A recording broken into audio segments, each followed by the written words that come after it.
Duncan founder and CEO of Brillband, a next-generation broadband company redefining connectivity through transparency, innovation, and customer-first infrastructure. With a background in venture development and early-stage growth, his mission is to make high-quality internet access a true utility delivered without complexity or compromise. So which brings me to the question of the next phase.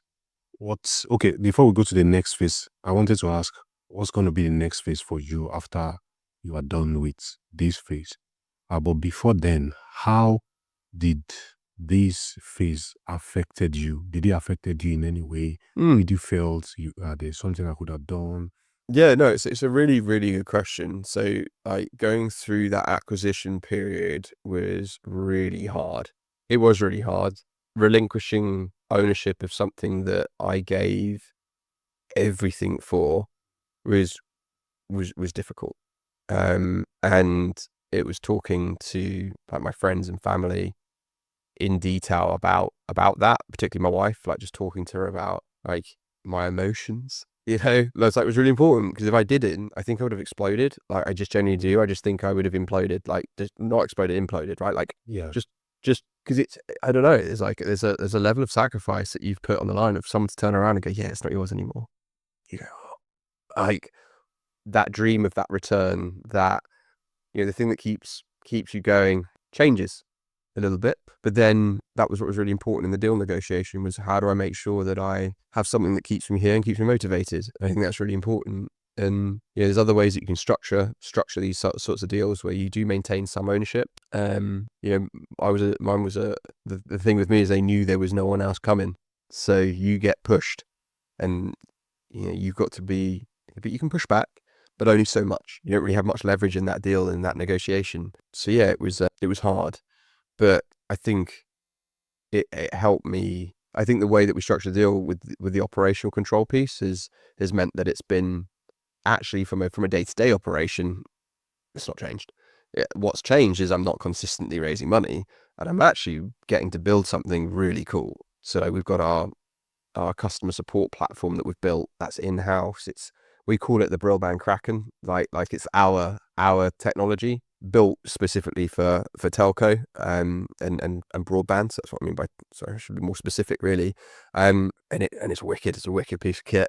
And then we've been able to bring on incredible talent into the business, and we're able to truly go and challenge a market. So we've gone from being able to only serve 3 million homes across the UK to now being able to target 18 million homes across the UK. Wow. And so Brillband has gone from being a challenger brand, in inverted commas, that could only target 3 million homes, so are you really challenger, to now being a challenger brand that can truly challenge on price. So we're fair, with £38 for 1 gig. So I don't think we're the cheapest we are very much, it's a fair price for where we're competing, and with a quality product. And that for me is it's wicked to see, because that then gets you going. At the end of the day, we all start our business to solve a problem, and that problem either involves businesses or people, like consumers. And to start seeing consumers happy is awesome. And yeah, you then go through all the different pains that come through scaling, right? I'm going through those now, which is, right, we've got money, now we've got operational, got to work through operational issues, because your sales engine's doing amazing and your operation has to catch up. And then you're constantly balancing. And I was literally talking to the team today about, really, when you're in a really small office, and it's not really small, but it's an open plan office about the size of the room we're sat in at the moment. It's I've got operations, and they're there, and your operations team are typically there to sort out problems within your business, right? They're the problem solvers. And then you've got your marketing team, and you've got different personalities, and you're then managing that, and you're trying to ensure that the founding principles that you've put in place in your business eroded by the growth. So there's loads of different challenges, and that's what keeps me going. That's why I'm still there. So for some people, you're a sellout, you're still at a business that you don't own anymore. Well, the way I see it is, I operationally control it. I'm able to continue building something that I absolutely love and adore. I'm financially rewarded, and I'm still learning. Wow. I think that mindset is what has kept you winning that has given you a winning streak from from business to business Yeah. as a person. And that's sort of the things that I want anyone who's listening to this to be able to learn, imbibe, and be able to replicate to in whatever it is they are doing, which would bring me to, the last segment. For somebody who has had gone from just an idea of, I want to go after this juggernaut of a business, to somebody who has built what you have built today, what are the lessons you've learned so far? Yeah, I think I've drip fed them throughout this, but critically is go to market quickly. Keep things really simple. And make sure that if you're raising money, make sure you really understand how much you need. And the way to do that is by speaking to others and seeing how much they raise and how much they wish they'd raised. I think that's the question to ask. Is not I always get asked, well, how much do you raise? And it's like, well, this is how much I raised. You can see on Company's House. Like, the question to be asking an entrepreneur is, how much do you wish you raised at this stage? At the stage that you're at, like, how much do you wish you raised at pre-seed? Well, actually, I wish I raised this amount, and that will help you understand, why, because that's the next question, right? You'd follow up naturally with, well, why is that? And then you'll start to really build out an understanding as to what you need to go and do, because you'll start to look at your business model and go, well, do the reasons that this person wished to raise that number, do they flow into my business model and my business? And if they do, then I should probably think about that. Or if I've missed it, I need to recut that model and I need to add that bit in, because there's so many bits, particularly as when you're first time out, that you're gonna have no idea about in the wild world.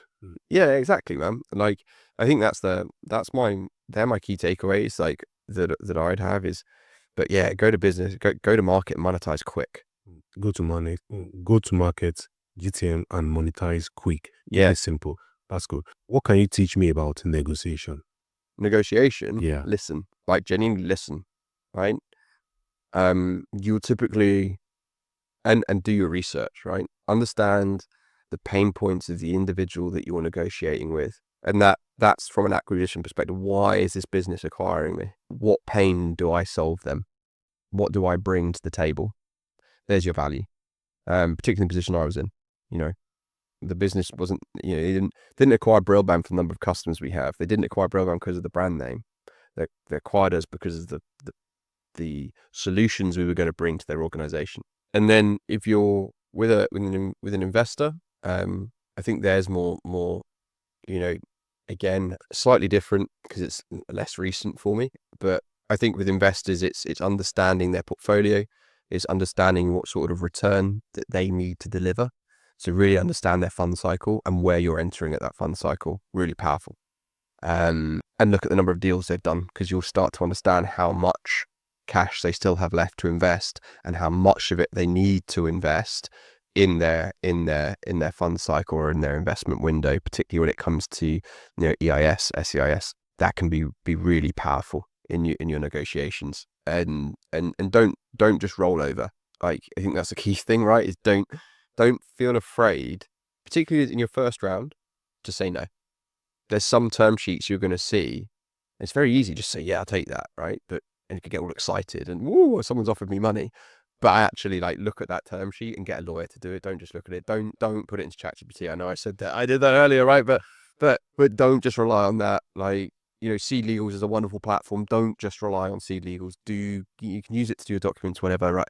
But do go and do get some advice, even if it's just paying for 30 minutes of a lawyer's time just to review it. It will just give you the peace of mind to know that, one, this is what's on the table, but also it'll help you identify the negotiation points within that contract. So I think the next thing I want to ask you is, what can you teach me about sales? Okay. Because I'm asking that because sales seem to be the lifeblood of a business. Somebody was making a joke that no business ever shut down because they had too many customers. That the right customer. Yeah. So give me a masterclass on sales. Cool. Okay. So first of all, needs analysis, right? So you've got to identify the need of the individual you're selling to. What do they need and why do they need it? And you've got two things there. It could be that you're selling a service or you could be selling a product. So, we could be sat here right now. We could pretend this is a gym environment. You sit down in front of me and I'm like, oh, what are you looking to achieve in the gym today? Why are you here? Like, what is it that's brought you in today and what are you looking to achieve? And you're going to come back with answers to that. Instead of me then just showing you my entire gym, I'm going to go specific to that equipment. So you might say to me, Duncan, I really want to work on my chest. I'm not going to take you to the swimming pool. First of all, I'm going to take you to the chest press, right? And I'm probably then going to get a PT that's free or a gym hand that's free to come over and I'll say, this is our chest press and this is designed to help support, build strength in your chest. And actually, instead of me, I'm going to bring a professional over that's going to help really articulate how that's going to help you specifically. And you could do that with B2B software as well, right? So that's why solutions architects exist. You'll have the person that's facilitating the call to understand your needs. That why does Brillband need this, functionality? But then it's how is that functionality going to be implemented into my business? That's really important. And that person can explain that to me. As the decision maker, I don't necessarily know how technically it's going to work, but I'm like, okay, cool. These people know their stuff. Right. And so the needs analysis is probably the most important part because you can build the rest of your sale off of that. And it's personal. I'm really, really listening to you and then I'm able to sell to that problem. Awesome. Thank you so much, Duncan. That's right. The last one I will leave, this is going to be the last. That's okay. What will you want to be remembered for? I'm not saying you are going to die. I just want to be remembered as being in business or in life.